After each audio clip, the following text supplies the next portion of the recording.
With AI like ChatGPT and Gemini already feeling like straight up magic, have you ever stopped and wondered why all the big computer companies are suddenly pushing so hard for AI to live right on your device? I mean, what's the deal with that?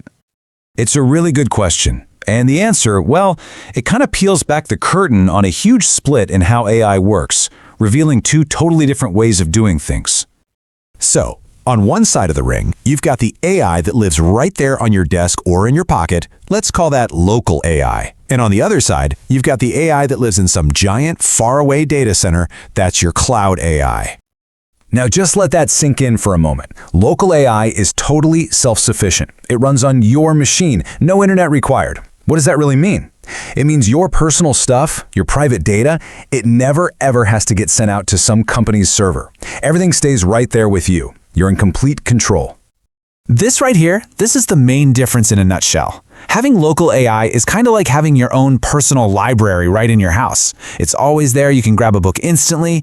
Cloud AI, on the other hand, it's like having a key to the biggest library in the world. But you need a super fast car to get there and, well, you don't actually own any of the books. Okay, so what are the actual perks of having this AI running on your own turf? Why would you want to build this personal data fortress?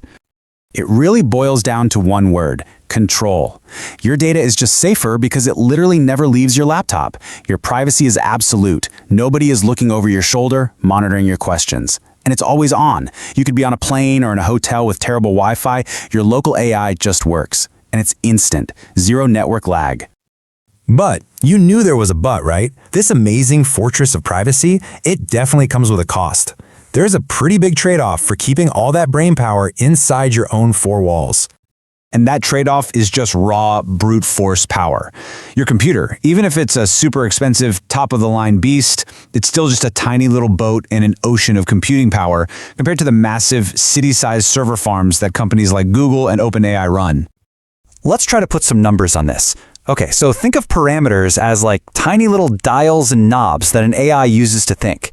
A really powerful home computer today can handle an AI model with about 20 billion of these knobs.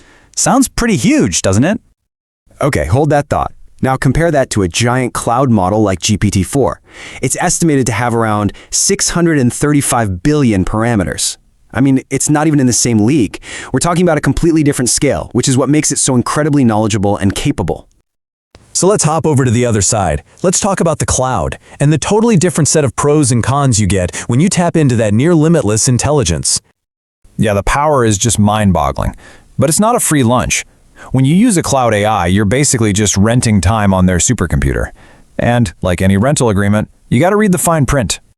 And here is that fine print. You often have to pay a monthly fee. You absolutely need a good, stable internet connection for it to work. And here's the big one. Your data, your questions, your documents, everything. It gets sent to their servers.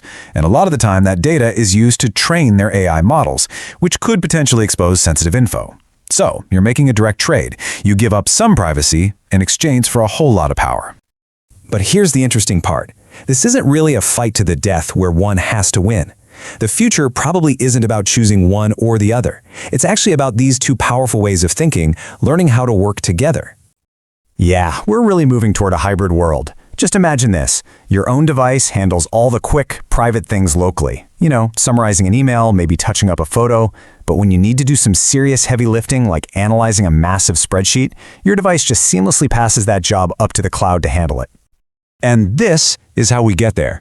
Researchers are figuring out smarter ways to train AI. Soon, these models will be just as effective, but with way fewer of those parameters we talked about. And what that means for you and me is that running a really, really smart AI locally on a normal computer is going to become way more practical. So, all of this leaves us with a big question for you to think about.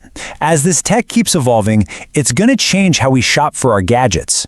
The next time you're looking for a new computer, you'll have to make a choice. Are you going to go for the unlimited raw power of the cloud? Or are you going to prioritize the absolute privacy of having your own personal AI fortress? The answer to that? Well, that's going to shape your entire digital life. If you enjoy this video, please like, share, subscribe and hit the bell to the later update from my channel. Thank you for watching till the end and see you in the next video.